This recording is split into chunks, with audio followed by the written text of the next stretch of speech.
안녕하십니까. 2024년 3월 21일 목요일입니다. 코페스 동반자 채널에서 오늘은 러시아 연일 무인 공격정 방어훈련 돌입, 함정 건조 수리 복구 능력 소멸 이런 주제와 한국이 한미연합훈련에서 대드론 공격 방어용으로 천호를 투입했다는 소식, 그리고 인도가 전차용 1500마력 엔진 개발에 성공했다는 소식을 말씀드리기로 하겠습니다. 먼저 러시아가 우크라이나의 무인 공격정 공격으로 흑해 함대의 전력 40% 정도를 잃게 되자 러시아 해군의 함정 건조 능력과 수리 복구 능력이 고갈된 것을 스스로 드러내 보이게 되었고, 이렇게 되자 푸틴이 책임자를 경질을 했는데, 이 흑해 함대를 러시아 국방부 장관이 직접 찾아가서 해군 장병들이 밤낮을 가리지 말고 무인 공격정 방어 훈련을 하라, 이런 훈시를 했다는 겁니다. 그래서 러시아 해군은 최신 호위함 그리마시급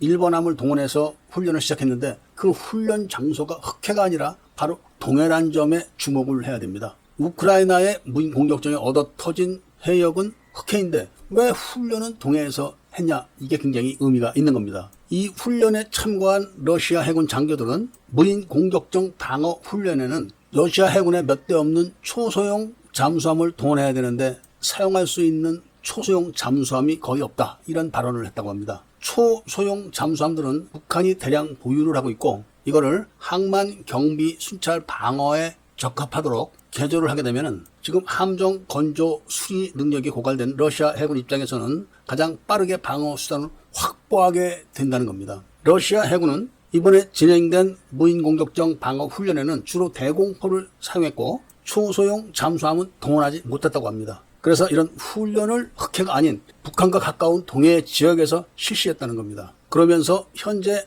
한미연합군 또는 한미일 연합해군의 훈련이 자주 실시되고 있는 동해상에서 이런 훈련을 함으로 인해서 미국과 일본과 한국의 협력을 견제할 수 있는 효과도 노린 것 같다는 이야기를 하고 있으며, 외신들은 현재 러시아 해군이 현대화 작업에서 굉장히 속도가 늦고 이번 우크라이나 전쟁으로 인해서 더 이상의 해군 함정 건조 또는 수리, 복구 능력을 상실했다는 겁니다. 이런 가운데 우크라이나가 무인 공격정을 동원해서 큰 전과를 올렸지만 지금부터 우크라이나가 무인 잠수정을 동원한다는 겁니다. 무인 잠수정은 크기가 작아서 규모가 작은 호위함들의 소나로 찾기도 힘들고, 또 찾았다고 해도 방어 자체가 힘들기 때문에 초소형 잠수정들을 동원해야 되는데 당장 러시아 해군에는 이게 없다는 겁니다. 그래서 푸틴이 초소형 잠수정을 대량 확보하고 있는 북한에 도움을 받기 위해서 북한과 인접해 있는 동해에서 이 훈련을 실시했다는 것인데, 앞으로 이런 훈련 내용이 한국에 어떤 영향을 미칠 것인지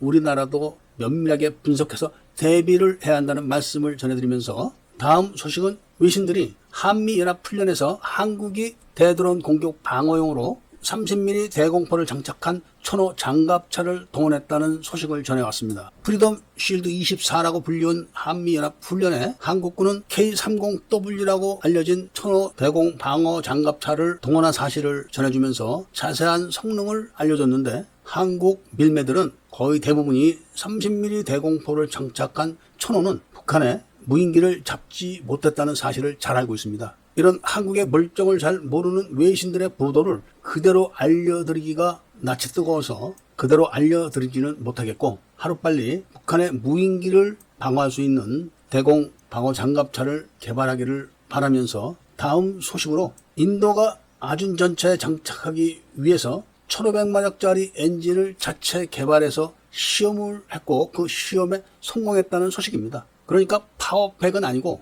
엔진만 개발했다는 겁니다. 인도는 이번에 개발된 엔진을 높은 고도의 장소, 영하의 기온, 그리고 사막 지역 이런 곳에서 다양하게 시험을 했고 강력한 출력을 내는 것을 확인했다, 이런 발표를 한 겁니다. 이번 시험은 1차 평가로서 실질적인 전투 차량에 탑재하지 않고 엔진만 갖고 가서 출력 시험을 한 것인데, 곧 2차 평가를 위해서 기갑 차량에 탑재를 해서 시험을 할 예정이라는 겁니다. 인도군이 1500마력짜리 엔진을 자체 개발했는데 국산화의 비율이 얼마인지는 알려지지가 않았고 아직 기어박스 개발 소식은 전혀 없기 때문에 한국은 인도의 1500마력짜리 전차 엔진 개발 성공 소식에 한국의 기어박스를 장착하도록 하는 마케팅을 해보는 것이 어떤가 하는 생각을 해보면서 오늘 이야기를 마치도록 하겠습니다. 애국 시민분들과 밀매분들께서는 구독을 꼭 해주시고 좋아요와 알림 설정도 부탁드리면서 이야기를 들어주신 데 대해서 감사드립니다.